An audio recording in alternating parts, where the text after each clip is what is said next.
One of the interesting things about what we've been going through for the last 6 months is how we've adjusted to the new world. And it is a new world. And it's a world that probably won't change. We, the older generation, are learning to adapt. The younger generation are saying, so what took you so long? And the fact remains that in my condo building, more computers have probably been sold in the last 6 months than in the previous 10 years because people want to join in. And so we're very fortunate to have this tool, to have this incredible technological wonder called the internet, to be able to stay in touch with our children, with our families, with whoever they are, wherever they are, with our colleagues, with cousins we've never met before, but we're now discovering. And tonight, we have the pleasure of a presentation by an expert that we're bringing to you, the members of the JGS of Montreal, the friends of the JGS of Montreal. I first want to say thank you to my colleagues who helped organize this evening. Merle Kastner, who worked with Jack to set up the meeting, to Marilyn and to Vicky, our technological gurus who are handling what we are doing tonight and what we did in our workshop yesterday morning. And talking about the workshops, for those of you who are not aware of it and who haven't taken advantage of it, the JGS of Montreal on the first Sunday of every month, when it doesn't conflict with a holiday, we have a workshop. And our workshops are designed to help you further your genealogical journey. So join in when you get a message, or if you aren't on our list, please write to, and we'll put that address in the chat box so you'll see it. Please write to that address and ask to be put to the mailing list. So I'm going to start by introducing our program chair for this evening, Merle Kastner. No, Stanley, introduce me first. Briefly. I just sorry. have a very brief notice before Merle takes over. Okay, so we'll introduce Vicky Barkoff, who will give you a little bit of background on how we're handling things. Vicky? Thanks, Stanley. Just for those of you watching, you'll notice that there's a chat box to the right of the video screen. And if any questions or comments occur to you during the lecture, just please enter them in the chat box. And when Jack is finished with his presentation, if there's enough time, hopefully there will be, we'll get to your questions and comments then. Thank you.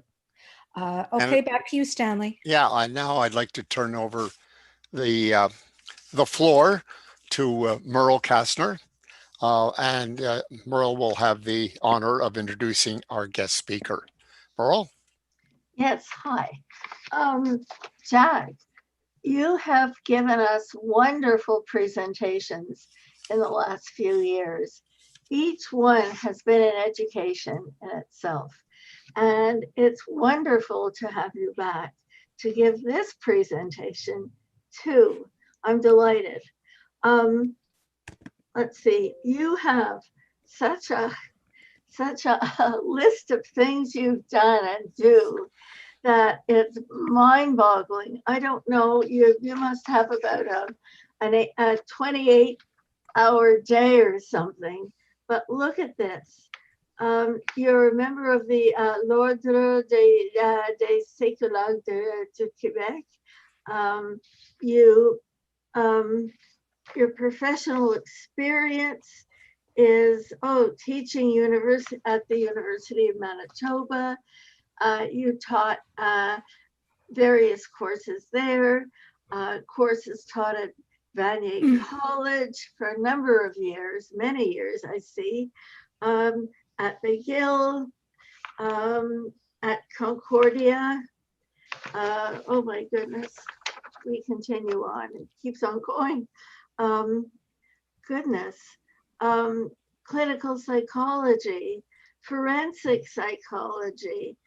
Good Lord, amazing. Jack, you're so talented, and you're just, all your work is just, it covers such a wide variety of expertise. It's unbelievable.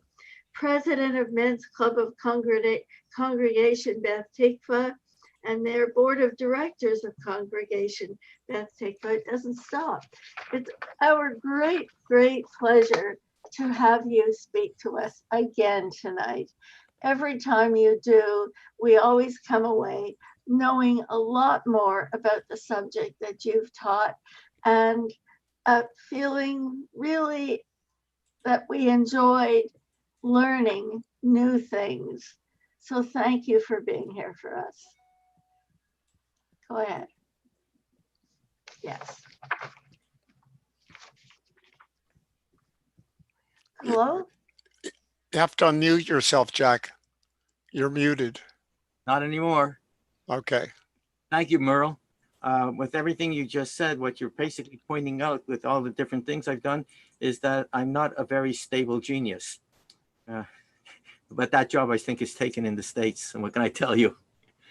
So I'm not quite sure if I'm hosting or not, or whether I can share my screen now.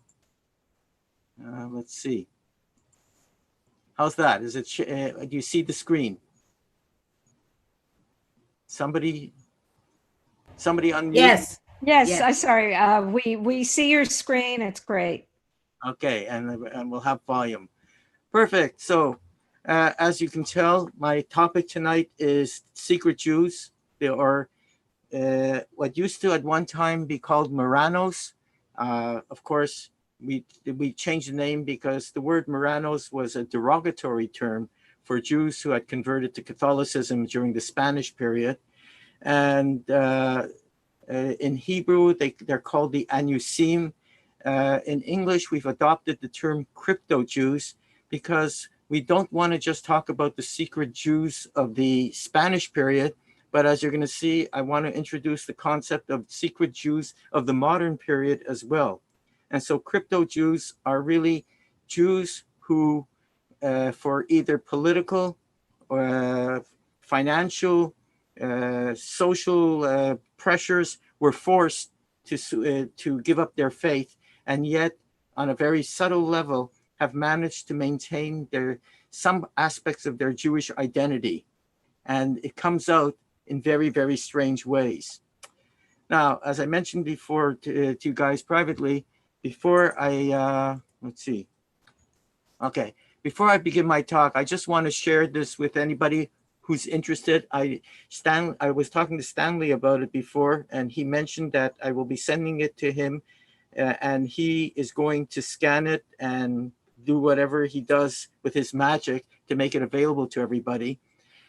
But many of you know that 70 years after the Shoah, I discovered that I still had relatives that had survived and were living in the town of Będzin in Poland. And this is a journal that was kept in the town of, in an apartment building. Będzin was pretty well 70% Jewish. And this apartment building, even though it wasn't owned by Jews, it was owned by the Braun family. They, almost all the occupants, except for one or two that were verblunget, almost all the occupants were Jewish. And this journal is a record. It's the, instead of a leases, it's the rental record of the apartment building. And it includes the names of the individuals who, of the men who rented it, the names of the wives, the names of the children, with all sorts of details on them, including the name of the maid and an indication of religion. So you have the residents marked as Jewish, but the maids were all non-Jewish, which is interesting. But what it's a wealth of information in terms of finding out names of children or being able to track names of children or names of parents. This book goes back to 1892, I believe, or let's see, the first 1892. So I'm going to make this available to Stanley, and Stanley will do his magic with it. In addition to that, there's some more information in this apartment building that I will be arranging for Stanley to be able to access, and he'll let you know what he's going to do with that later on. Okay, so Jewish genealogical research. There are two approaches that most people take when they do Jewish genealogical research. One is to take the religious route, which is we're going to study our Jewish heritage and our Jewish relatives. And we'll go to Jewish cemeteries, we'll look up Jewish records, we'll look into Jewish synagogue records, whatever we can find that is Jewish. However, if we take into account that there's another approach, which is the ethnicity approach, which is Jewish blood or Jewish ethnicity, if you wish, in which case many Jews converted to Christianity or Islam. Many did so willingly. A large number, vast majority actually, converted to other faiths out of pressure. And these Jews who converted out of pressure are the crypto Jews.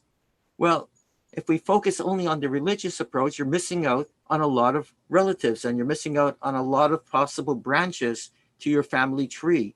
So I want to introduce to you tonight the whole idea of the crypto Jews.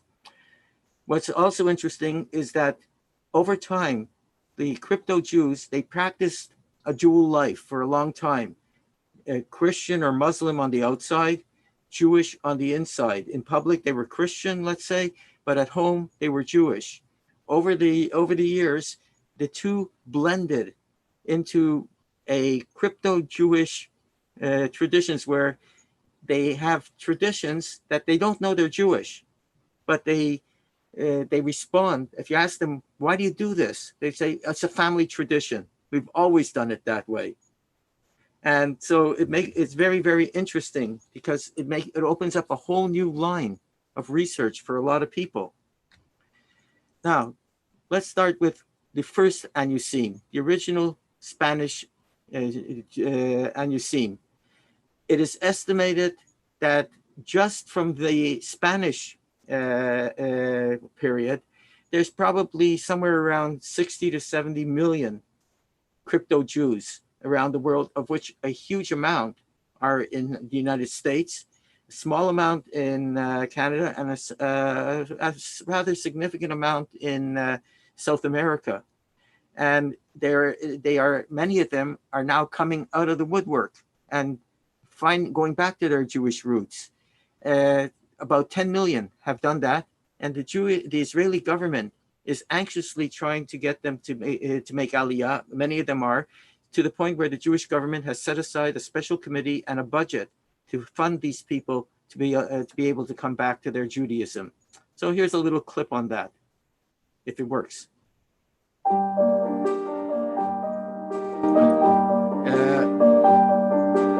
Victoria, if you can just give me a thumbs up if it's working. Thank you.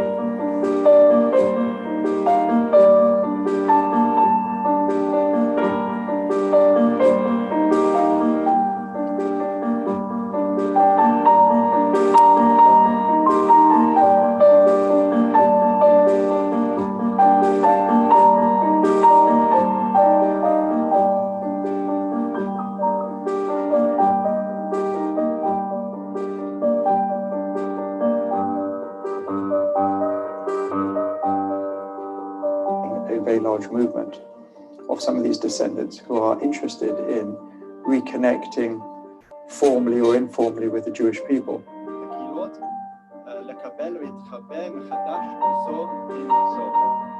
ראשית, אנו צריכים להעמיד את החיבור מחדש עם בני הנושאים בראש סדר העדיפות של העולם היהודי ומדינת ישראל.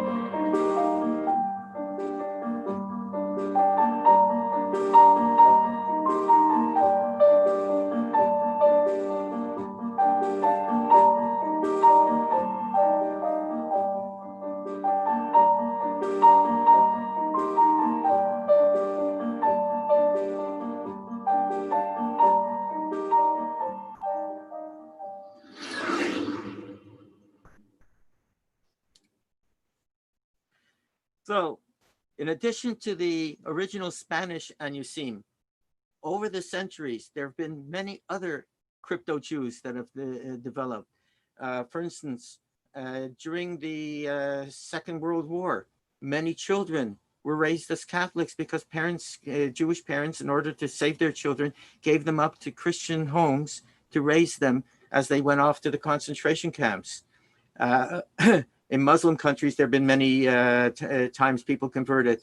Even in the Pale of Settlement in the Russian Empire, many of the Jews were forced to convert or be killed.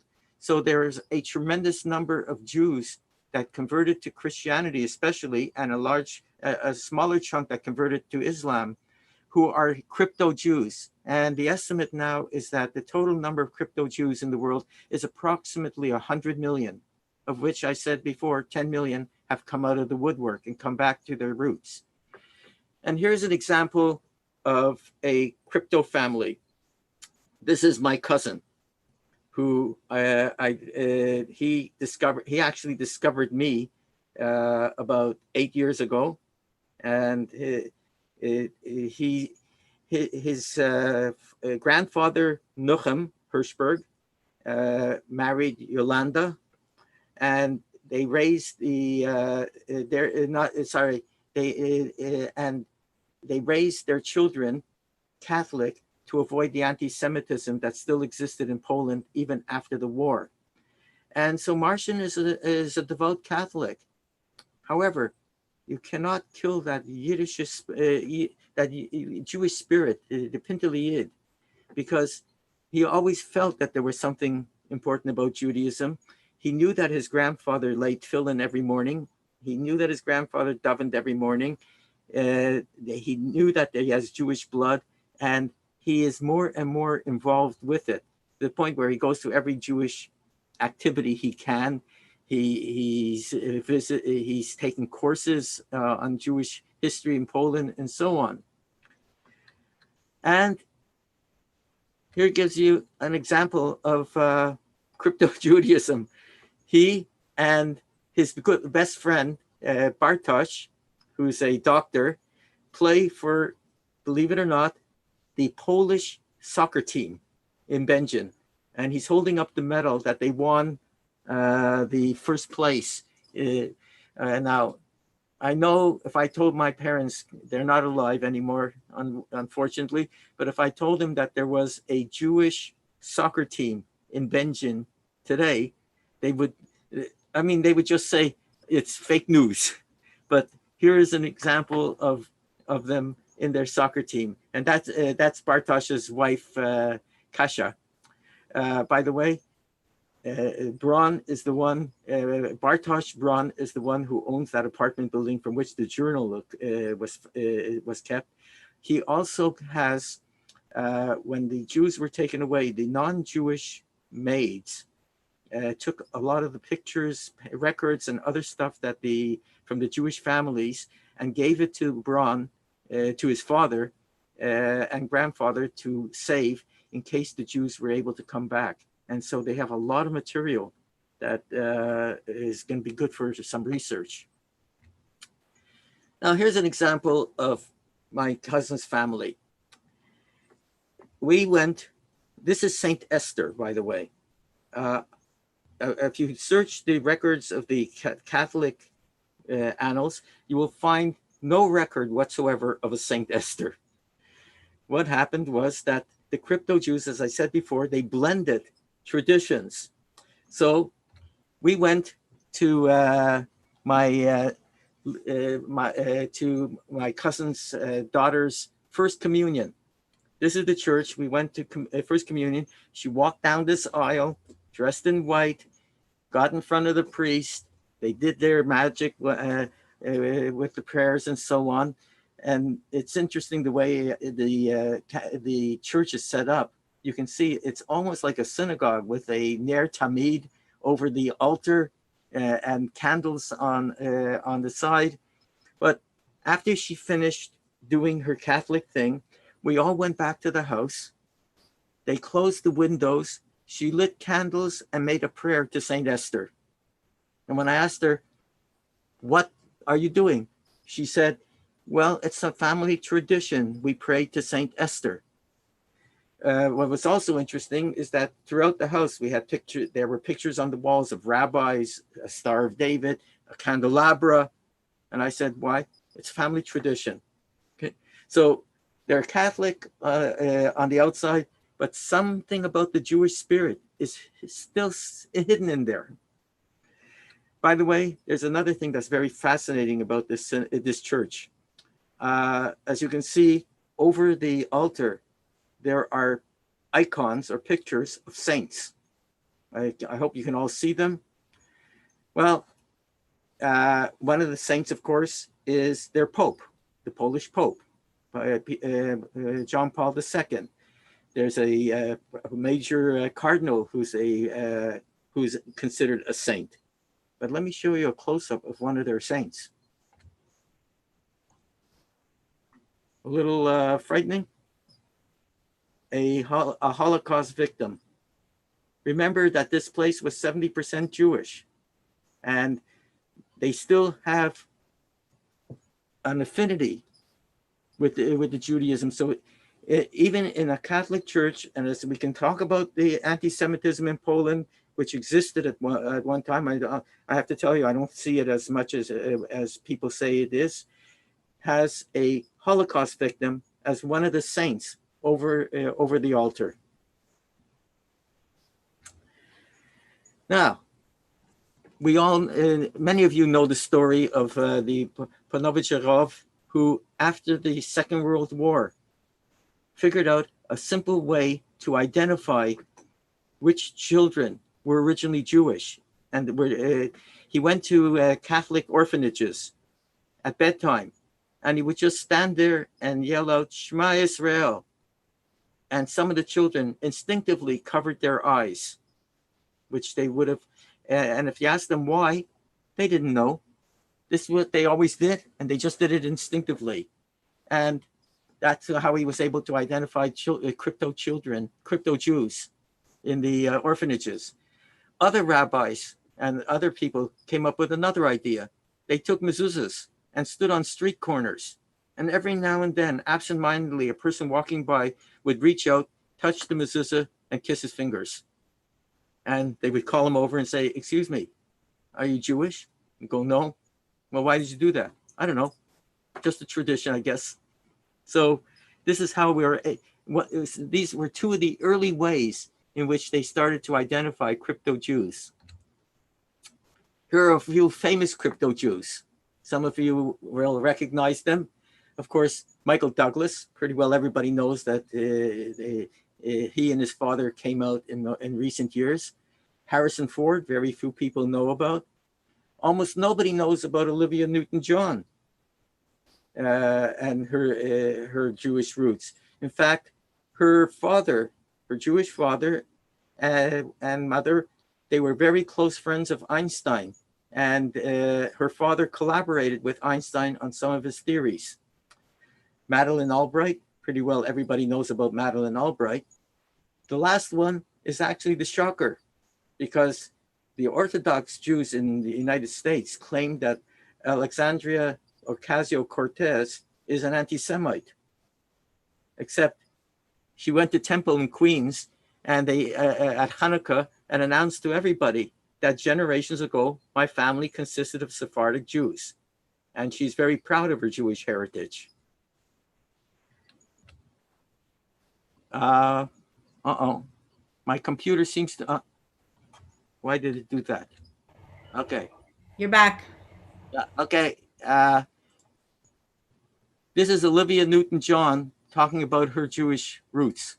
She was the bright-eyed Aussie good girl who made fans totally devoted to her since her movie debut in Greece. John Travolta and Olivia Newton-John explode across the motion picture screen. What was the secret sauce of this film that doesn't matter if you're born 5 years ago or 50 years ago, everybody knows it?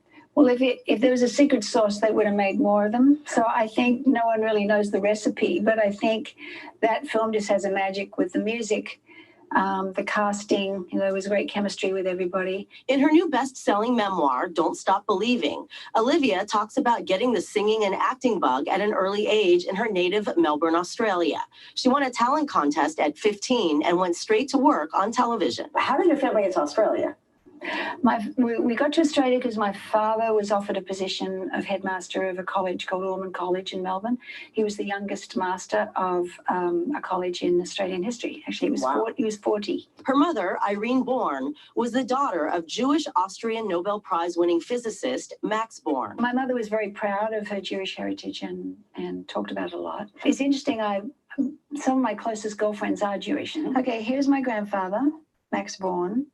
And here's Einstein, and there is Madame Curie. In fact, her grandfather was close friends with Albert Einstein. I just have a book about Einstein at home, and I just out of interest, I looked in the back to see if my grandfather's name was there, and there's about 10 references to him in this book about Einstein. They were good friends.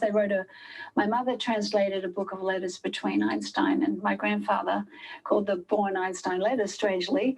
And he even helped German Jews escape to England during World War II.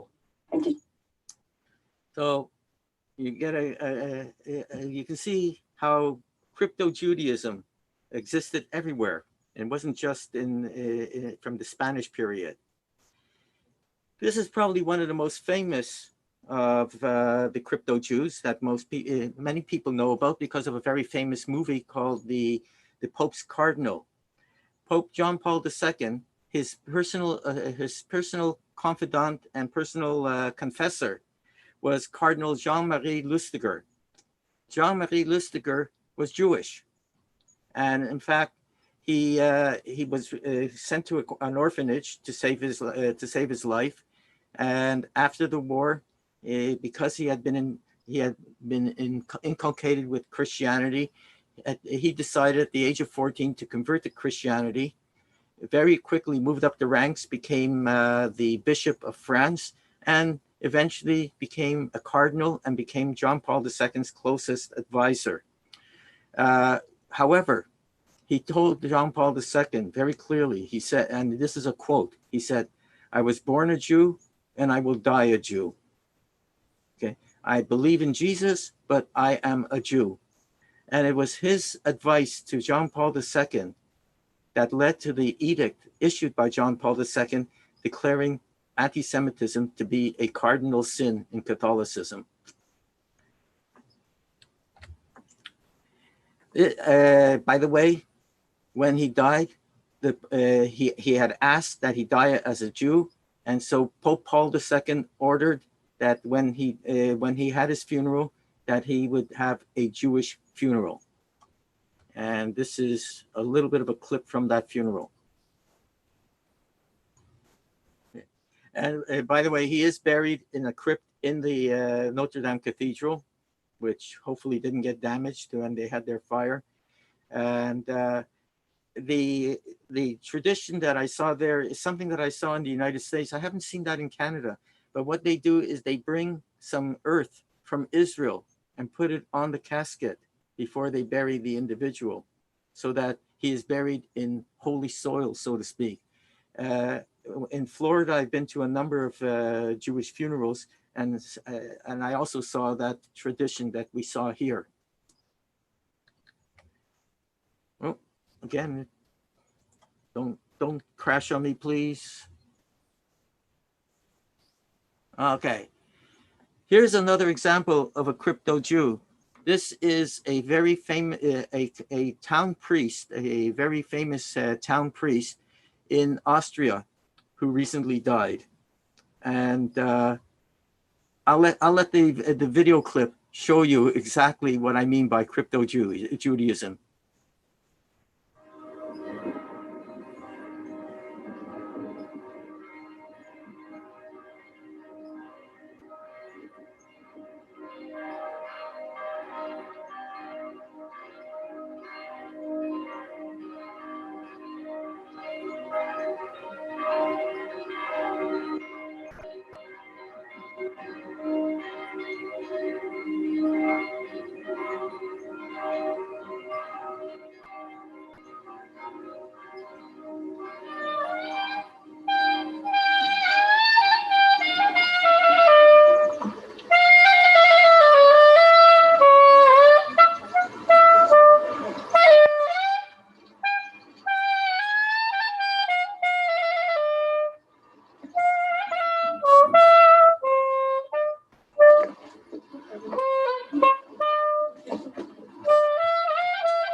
Zur Auferstehung, zum neuen Leben in deinem Reich hast du ihn gerufen. Uns aber stärke im Glauben an das Geheimnis des Lebens in Christus Jesus, unserem Herrn. Amen. Christus povedal, ja som воскресение archivo. To vere na bude žit aj keď umrie. We're going to say the Kaddish prayer from the Hebrew liturgy. It is the mourner's prayer that members of the close family will say. I would invite you to join me if you don't know the prayer or don't have a copy. When we say the Hebrew Amen, that means and we say Amen. It's a prayer that is often thought of as a prayer for the dead, but actually it is a prayer that praises God in the midst of death and in all the circumstances of life. And it's a prayer that gives comfort to the family of the bereaved because it lifts up the name of God and praises him, even as Father Peter would want us to be doing today. I will say it in Hebrew and then in English. Yitgadal v'yitgadash shemei Rabbah v'alma divra hirutei v'yamlich malchutei v'hayekon u'v'yomechon u'v'hayeh tekol beit Yisrael v'agala u'bizman karev v'imru Amen. Yehei shemei Rabbah v'barak le'olam u'mayah u'mayah. Yitbarach v'yishtabach v'yitpa'er v'yitromam v'yitnaseh v'yitadar v'yitaleh v'yitalal shemei nekudsha. Again, if I told my parents that there were nuns saying Kaddish in Hebrew for a priest who wanted to have a Jewish funeral, they wouldn't have believed. My parents would have never believed it, especially in modern Austria. So it gives you an idea of how crypto-Judaism exists in so many places and in so many ways. Now the question becomes, how can we recognize some of them? Well, you already saw a couple, like, yelling out Shema Yisrael and see how the person reacts. But there are all sorts of practices that they do that are very, very unique. For instance, with my cousins, they wanted to get a new dining room table, and they couldn't. I said, well, why not just go to a store and buy a dining room table? They said, no, it has to be custom made. In our family, we have a tradition. It has to be a table that has drawers. There has to be a drawer at each person's seat. And I looked at it and I said, a drawer? What do you need a drawer for? And they said, it's a tradition. Our family always had drawers. So I did a little research and I found out this was a tradition that developed a long time ago during pogroms and so on, when the Jews would not want to show that they're Jewish. Come Friday night, they would have Shabbat dinner. They would lay out the plates and the food and everything on the table, and they would have drawers with decks of cards in the drawer. Should anybody knock at the door, the drawers were open, the cards were taken out, the plates were put in the drawer was closed, and they would open the door, we're playing cards. Do you mind? When the person left, they would open the drawer, pull out the food, put back the deck of cards, and go on with Shabbat dinner. And they didn't know why. Their tradition was they had to have a table with drawers, but that's what they had to have. What are some other things? Well, lighting candles on Friday night in a secluded place, or in the case of my cousin, when the girl finished her communion, closing the windows and lighting candles in front of St. Esther. Refusing to eat pork.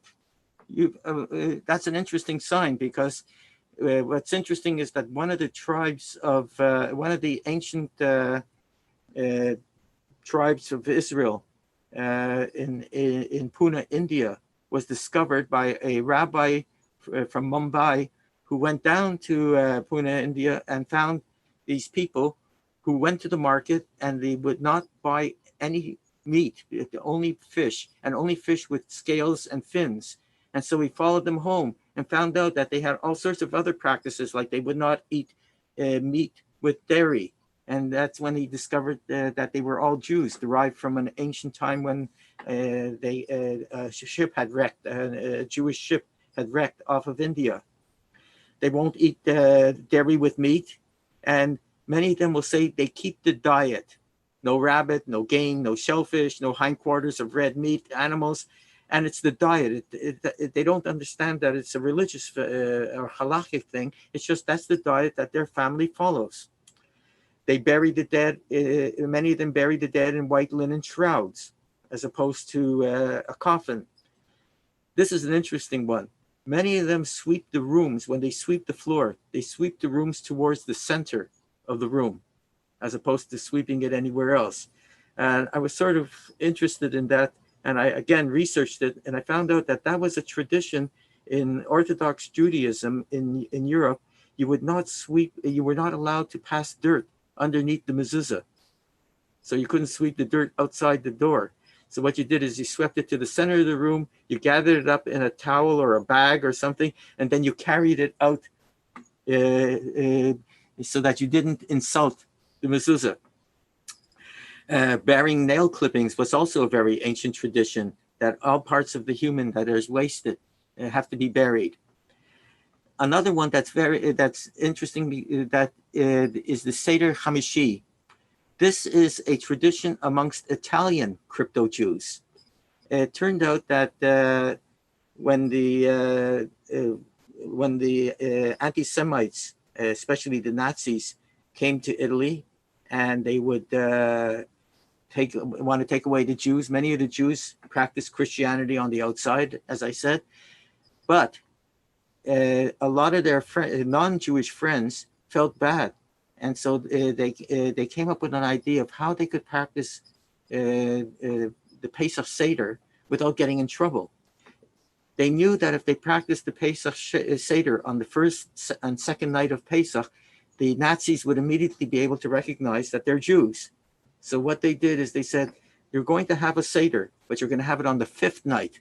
So the Nazis will only think it's a party and will say it's a party to a saint. And so it became the Seder Hamishi. And many Italian crypto-Jews practice the Seder Hamishi. They have a party on the fifth night of Passover without knowing that it's a religious phenomenon. Many of them light 8 candles for Christmas as opposed to 12 candles, which is the Christian tradition. Many of them celebrate Saint Esther or Danta Esterica, or they pray to Santo Moses, which again doesn't exist in the Christian traditions. Many of them fast on Mondays and Thursdays, which has been practiced since the 15th century. And if anybody wants to know why fasting on Mondays and Thursdays, because those were the days that you read the Torah. And many of them practice Kabbalistic traditions, such as saying 73 names for Hashem, for God. Some other practices. They bury their dead within 1 day. Many of them, if they check their eggs, and if there's even the tiniest spot of blood, they will throw the egg out. Many of them cover the mirrors in the home of the deceased. Not a Christian practice, but definitely a Jewish practice that has become a tradition for them. And in the home of the deceased, many of them, the family of the deceased, sit on low chairs for 7 days. Many of them practice circumcision. Okay. Also, many of them avoid going to church or having conjugal relations for 40 days after being given birth to a boy, or 80 days if it's a girl. Now, remember, these are Catholics who are avoiding church and conjugal relations based on a Jewish tradition. Another one, and I don't know where this tradition comes from, but it turns out that many in Europe, especially in the Polish Empire, oriented their beds to point north-south. In other words, in the bedroom, the beds were always arranged to point north-south. I would have thought it would be east, but for some reason, north-south is the tradition, and I haven't been able to figure out, and maybe somebody knows why that tradition developed. Another one is when they pray, even when they're praying in Latin or in Catholicism, they invoke the Shekhinah, the Shekhinah. I'm mispronouncing it, but it's the countenance of God. Most of them will still tell their children to marry one of us. In other words, even though they could marry any Catholic, many of them say, you've got to marry one of our kind, and they seem to sense who they are. Many of them wash their hands before and after eating using a cup. Some of them actually swing chickens before slaughtering them. In other words, shlugging kapuras, and they say a special prayer. And many of them have the meat drained of all blood and salted. So when you see some of these behaviors, even in modern crypto Jews, you can realize that they have a Jewish background, they have a Jewish history.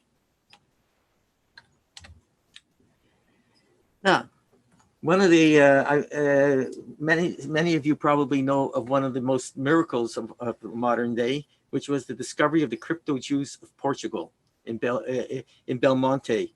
They were in several towns, but Belmonte was the big one because it was the first discovered. What happened is that Portugal was different than Spain. Spain gave the Jews a choice: either convert to Catholicism, or leave, or die. So they had a choice. Many of them converted to Catholicism because they couldn't leave.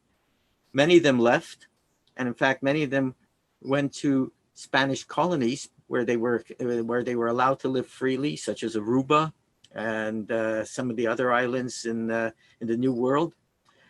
But many of them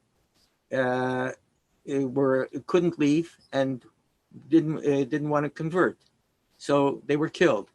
Portugal gave them only two choices: convert or die. They weren't allowed to leave. And so one group, most of the Portuguese Jews became crypto Jews. One group ran off into the mountains and hid in the towns around Belmonte and practiced their Judaism in secret. And on the outside claimed that they were Christian, which didn't really matter because there was no Christians around. There was nobody around. They hid themselves in mountain towns where it was basically empty territory. And they were cut off from the rest of the world. They had no contact. They had no radio. They had no television. They had no newspapers.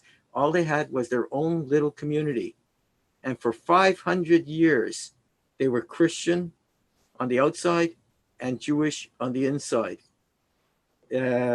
Of course, the Jewish and the Christian blended in many ways, but it wasn't until 1917 when a Polish-Jewish mining engineer by the name of Samuel Schwartz went to Belmonte, and he wanted to buy some. He was scouting for some mining opportunities there, and he wanted to buy something.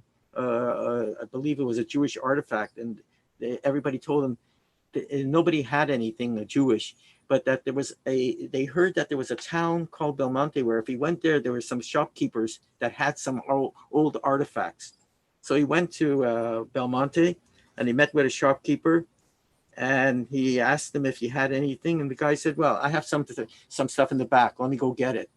And as he went into the back, he passed by the door and he absentmindedly touched the side of the door, or not the door, but the, what do you call it? The lintel, the wall.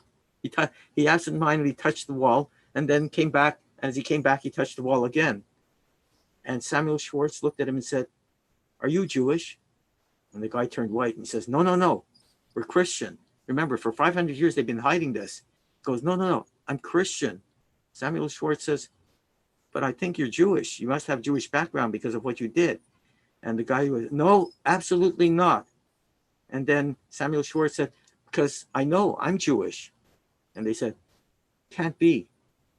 He said, yeah, I'm Jewish. He said, prove it. So Samuel Schwartz started saying the Shema. And the man broke down and started crying and ran to tell everybody in the town. They all started bowing and praying and crying.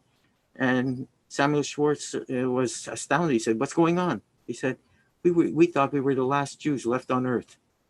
They didn't realize that there were any other Jews anywhere. But by adapting, what they did is they developed, for instance, one example of how their cultures blended as crypto-Jews. Their diet is called the alhira. They make, this is a sausage that is very popular in Portugal, very famous in Portugal. And it's made obviously with pork, but they don't make it with pork. So they've developed, adapted a kosher way of doing it. It's a recipe involving rabbit and chicken. I'm not sure rabbit is kosher, but they think it is. It's made with rabbit and chicken, and everything is mixed in. And in the end, it looks like pig meat. That's how we make alhira. So that's gives you an example of how they blended the traditions. By the way, a couple of years ago, I did a nice long tour of Portugal and met with some people. And I met with a crypto Jew who came back to Judaism. He actually was a crypto Jew who had, his family had escaped to what is now the United States. And he came back to his Judaism and went back to Portugal. And he says, it's a horrible thing what they do to the crypto Jews. He is a Jew. He davens, he's gone back completely to Judaism. There's a Orthodox Ashkenazic synagogue in the town where he lives. And he donates each year to that synagogue. And they take his donation, but they won't let him be a member of the synagogue because he's not a real Jew. Why is he not a real Jew? Because of course his mother wasn't Jewish. His mother was crypto-Jewish. She was Christian on the outside. And so they will not accept it unless he makes a formal conversion and has a bris and goes through all those things. So I think sometimes we Jews are our own worst enemy. This is a little bit of clip of the story of Belmonte. And you'll see some of the practices.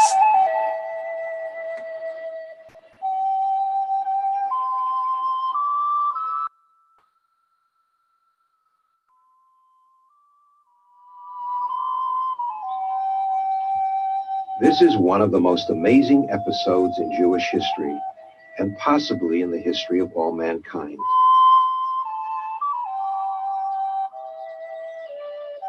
It unfolds far away in the hill regions of northeastern Portugal, close to the border with Spain. There, still hidden away, are the last of the Marranos, the last living remnant of the Spanish Jewish tragedy.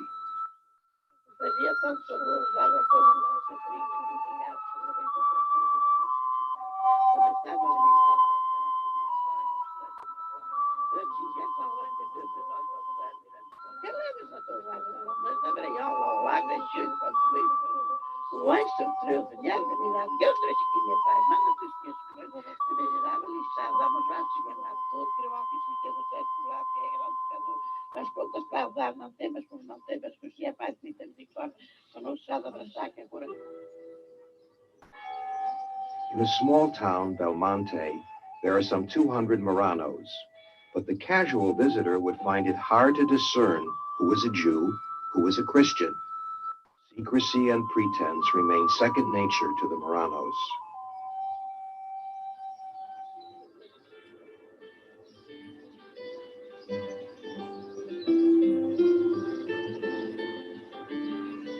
For hundreds of years, they had led a dual life. Christians on the outside, Jews on the inside. Even today, more than 200 years after the repeal of the Inquisition, they are cautious when confronting strangers. Only once we have proved to them that we too are of the seed of Abraham, are they ready to reveal their secret.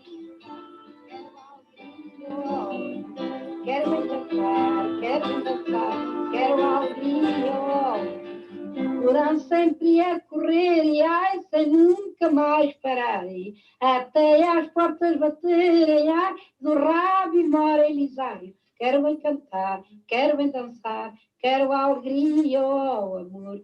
Quero bem cantar, quero bem dançar, quero a alegria ou amor. This is amazing.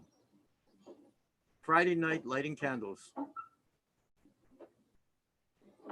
Dito-me a Deus, me dá ajuda que desta feita e nessa alma vem de tudo, esta esquecendo esta candinha, para unir, estiar, honrar. Generations of Jewish children were brought up on the legend of the Marranos, stories of horror and heroism, of how they kept alive the amber of their faith throughout hundreds of years of terror and persecution.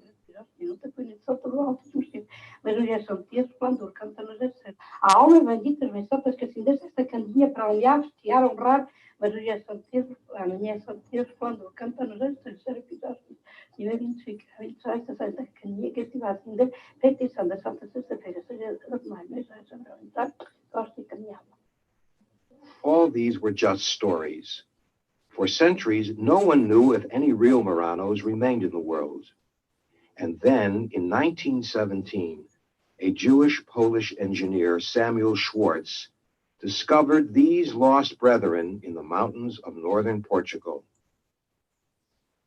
So you can see how the practices, whether they're in Portuguese or in Spanish, they're davening, and even using the term Adonai in their own language. And I want to finish off, if you don't mind, with a perfect example of how in the United States there is a blending of traditions. As I said before, one of the largest groups of Anusim are in the United States. A big chunk of them are live in the southern United States, especially in places like Arizona, New Mexico, and Texas. And most of those are from the original Anusim period, from the Spanish period. A large number of them are in New York, New Jersey, and some of the other eastern seaboard states. And those are mostly crypto-Jews who are from the more modern periods, from the pogroms in the Polish Empire and from World War II, who managed to survive. And what has happened is that many of them now come back to their Jewish roots, except because they've been raised as Christians. Many of them are Pentecostals and so on. They're not quite ready to jump into Orthodox Judaism. One of the main reasons is because Orthodox Judaism rejects them because their mothers weren't Jewish. So they were putting stumbling blocks in their way. So they move mostly towards Reform Judaism when they do come out of the woodwork, or they move towards Messianic Judaism, which we used to call Jews for Jesus, which allows them to come back to their Jewish roots, but at the same time not have to give up everything that they've been raised with. And so what I want to show you is a synagogue in Houston, Texas, celebrating Israel's birthday with Hava Nagila.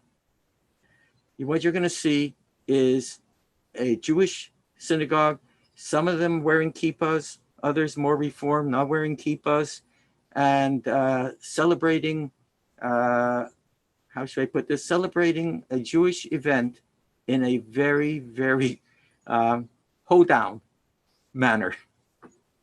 And I hope you enjoy it.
Shabbat dinner on a Friday night, bread and wine by the candlelight, looking like things gonna be all right. Chicken in the barnyard, picking up grain. It don't matter if it's sunny or rain. Next year in Jerusalem,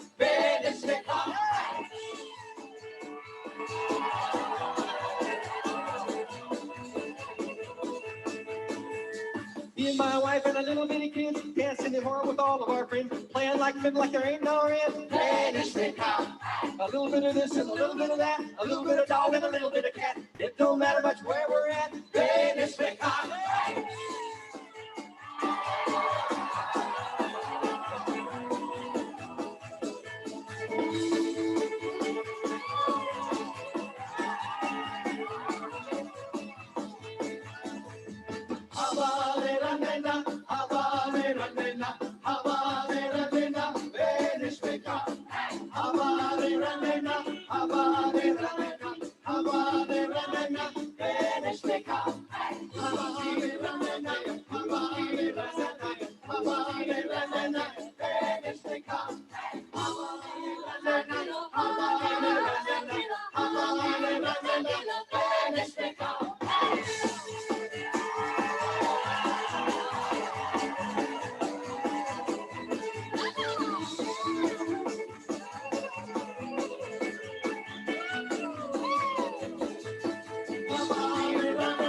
If you see the size of this place, you realize that this is a huge congregation.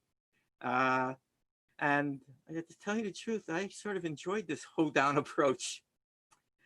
Anyways, I hope that this gives you an idea of what I mean by crypto Jews, and how if we start looking through their annals for our relatives, we might find branches that we never even knew about.